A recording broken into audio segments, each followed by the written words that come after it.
During Transfiguration, why is it just Peter, James, and John that was there instead of the old disciples? Well, because Jesus told them to come, none.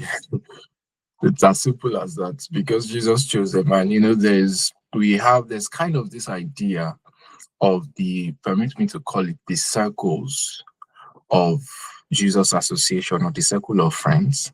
Would I say friends? Well, he called them friends, so yeah, that could work. But it was the circle of how close essentially his followers were. So we know the 12 disciples, but the 12 disciples were not the only disciples of Jesus.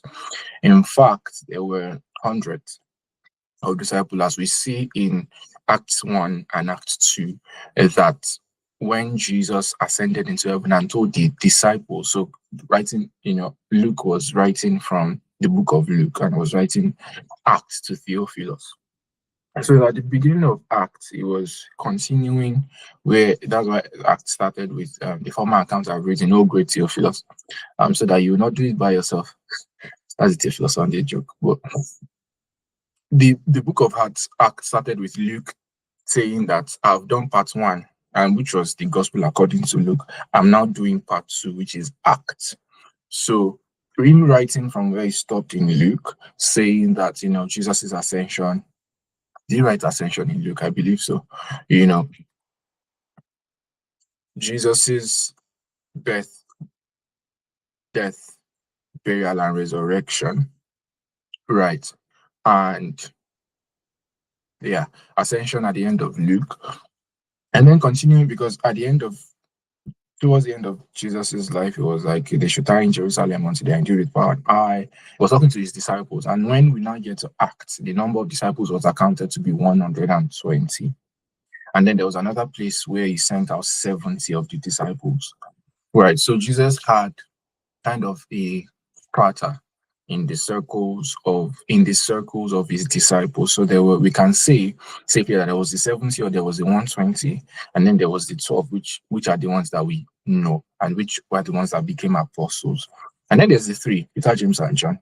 And these Peter, James, and John are really the ones that we see Jesus, that we can say they are the closest of his disciples that we see Jesus bring into many certain places. For example, going to the house of there was a point where we have an instance in scripture where there was a miracle that was about to be done, and there was nobody else that was permitted to enter, where they went to the house of these parents who their child had died, and then they met a lot of people there, and Jesus was like, put everybody out.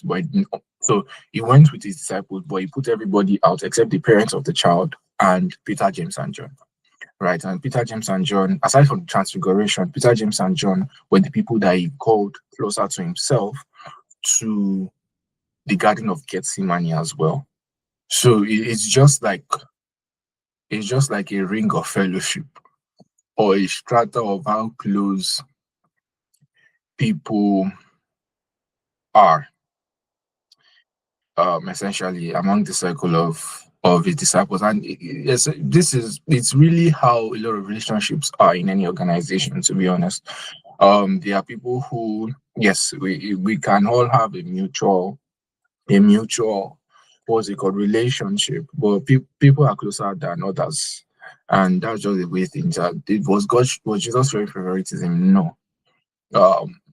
We can't say that, because that is divorced from the nature of God, that as we see prescribed in the Bible, right? And because I'm closer to somebody doesn't mean, well, let me rephrase that. It could be a number of other things aside from favoritism. I think I would just, especially for Jesus, but from scripture we can see that is why Peter, James, and John just seem to be that. No, we could see that Peter, James, and John just seem to be the go-to apostles for exclusive matters, not because of anything, but Jesus chose it like that. So when we get to him, we'll ask him why. Jesus chose it like that. Okay.